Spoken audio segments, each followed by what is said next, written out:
here to talk to you about the evolution of the Killzone series. I'm going to be using footage from the recent Killzone HD remake and Killzone 3, which are both on the PlayStation 3. I'm going to be looking at all the technical and gameplay changes over the series from the first installment to the third. First off, I'm going to point out the obvious. Killzone 3 has vastly superior graphics to Killzone 1, even when Killzone 1 has been remade in HD. This is because Killzone 1 was made years before Killzone 3, and the technology used was very different.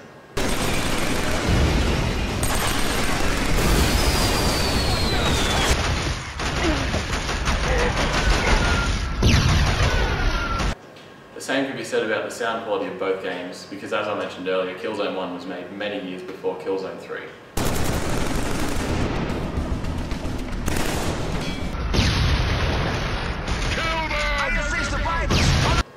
In terms of gameplay mechanics, Killzone 1 does not have an aim down the sight function. Instead, it just uses the crosshair and zooms it in.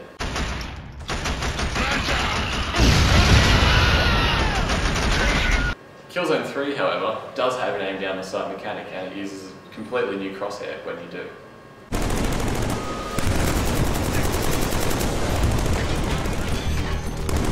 The addition of a cover mechanic in Killzone 3 also changed the way that the game is played, whereas previously in Killzone 1 you would just crouch behind an object, whereas now you stick to an object when you crouch.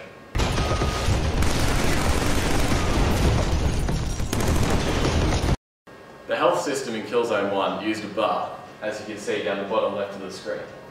This was a feature that many older games shared, whereas Killzone 3 uses the regenerating health system, which became very popular after the first Call of Duty.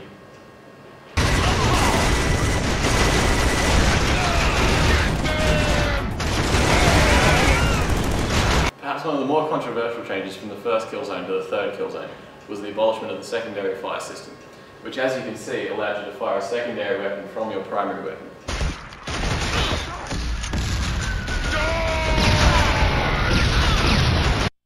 However, not all changes for the worst. An example of a good change from Killzone 1 to Killzone 3 was the addition of more enemies and weapon types. This can be seen in Killzone 3 as the enemies react differently to your actions. Okay, maybe a little longer. Although many things have changed from Killzone 1 to Killzone 3, many things remain the same, such as the dark, gritty visuals which are present in both games, and Scholar Vazari's epic speeches at the beginning of each game. And conquered by those we sought to escape. 10 years ago, I asked for time, and that time was granted. Lie broken in our streets, we are once again reminded of the depths of their depravity. For years we have suffered unbearable... Whether for better or worse, the Killzone series has changed, and although it has become more technically impressive, many gameplay elements have been changed or removed during the course of the series.